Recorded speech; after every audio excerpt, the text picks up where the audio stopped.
Canadian scientists to plant 1 billion trees using drones by 2028. Canadian scientists announced a new initiative to use specially designed drones to plant 1 billion trees by 2028, called Flash Forest. The group started testing its drone systems in August, successfully planting over 100 trees with a drone in a test flight.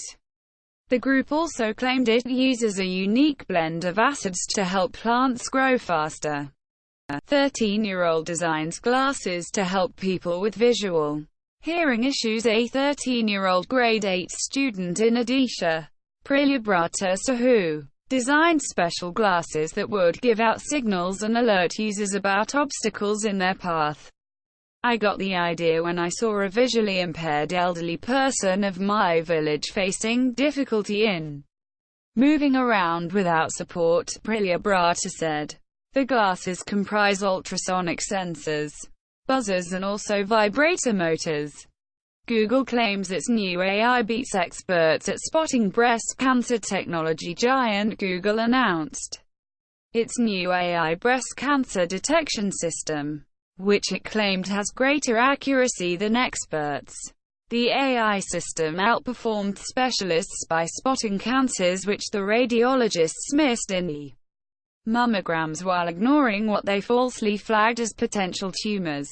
Google said the model, when making its decisions, received less information than human experts.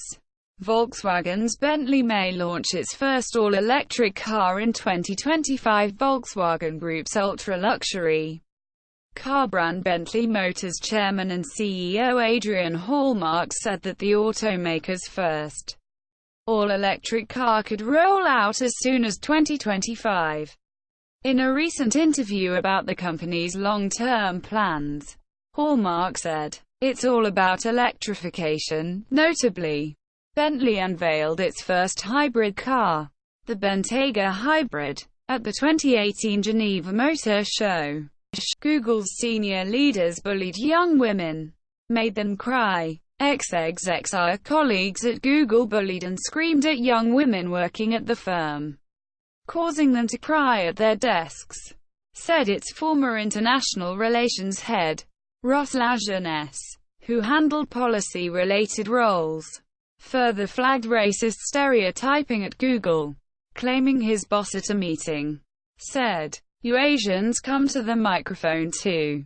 I know you don't like asking questions.